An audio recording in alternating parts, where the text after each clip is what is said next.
bạn, bây giờ là gần 6 giờ rưỡi rồi và mình đang có mặt ở Bình Tân để chuẩn bị chạy job thứ 3 trong ngày. Ở ngoài đường thì đã tối lắm rồi, nhưng mà do khách của mình rất là bận, không có thời gian và họ muốn mình phải hỗ trợ trong ngày hôm nay, nên là mặc dù rất là mệt mỏi, nhưng mà mình sẽ cố gắng hoàn thiện job này cho khách hàng để khách hàng có một không gian sống tốt hơn. Mọi người hãy cùng xem video này, nhớ là hãy comment và góp ý cho Trung ở dưới bình luận nha mọi người.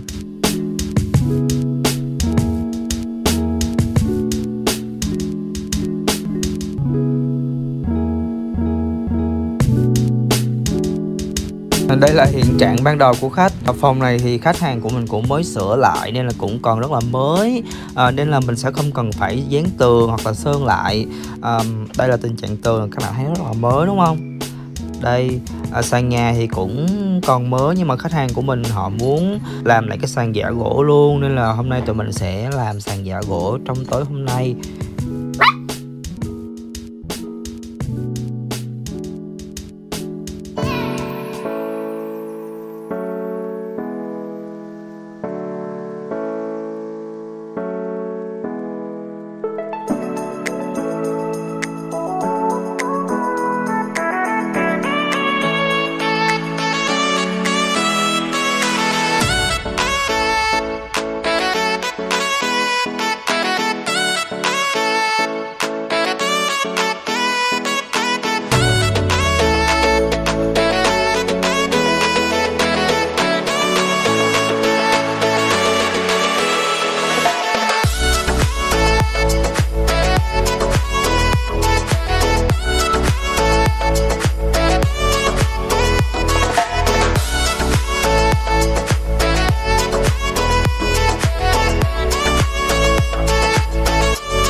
Để có một cái sàn nhà đẹp thì các bạn lưu ý là khi mà các bạn dán xong thì các bạn phải dùng búa cao su, các bạn đập thật mạnh như nên. Cứ tưởng tượng đang đập người yêu cũ đi, nó sẽ đẹp.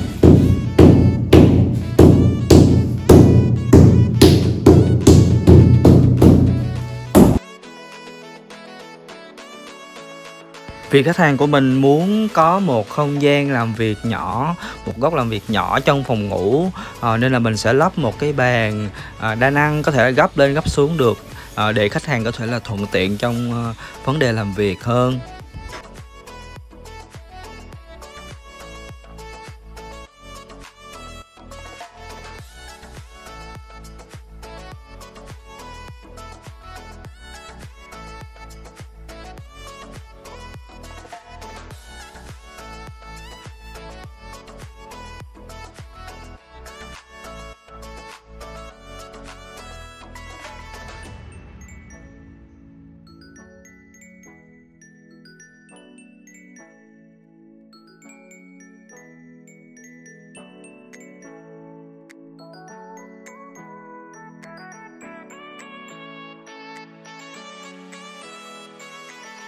Ở trước cửa phòng của khách thì có một cái ban công rất là mát luôn, nên là mình sẽ tận dụng tường trống của cái ban công này, mình sẽ làm cho khách một cái khu vườn nhỏ nhỏ để khách có thể là trồng cây và thư giãn sau những ngày làm việc mệt mỏi.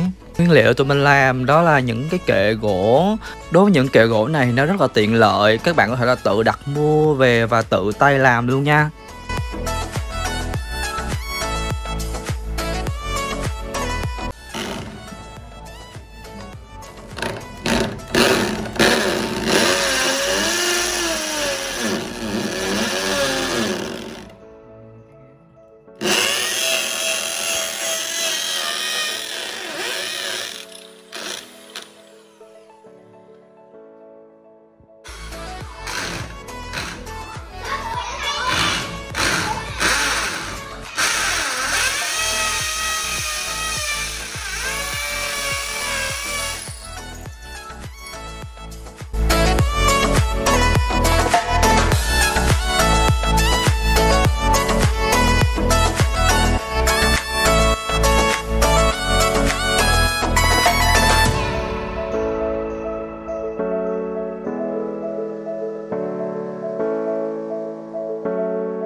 there's not much to do when all I can is thinking about you.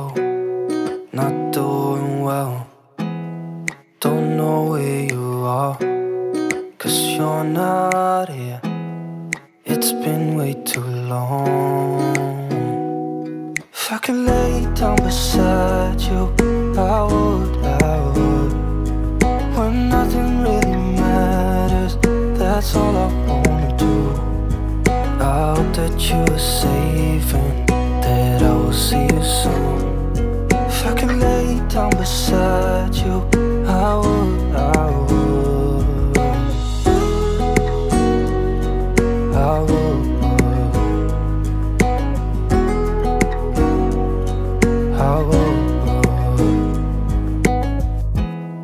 We talk on the phone every night. Love to hear your voice. Not sleeping well, and I know that you're right, but you should know it. You've been gone for way too long now. If I could lay down beside you, I would. When nothing really matters, that's all I wanna do.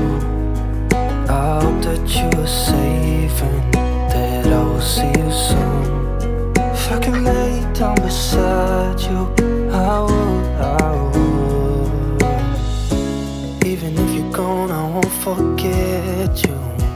You're all I know, what I need, and that ain't changing. And even if you're gone, I will remember. You're all I know, what I need, and that ain't changing. If I could lay down beside you, I would. When nothing really matters, that's all I wanna do. I hope that you are safe and that I will see you soon. If I could lay down beside you, I would. If I could lay down beside you, I would. When nothing really matters, that's all I wanna do. I hope that you are safe and that I will see you soon. If I could lay down beside you,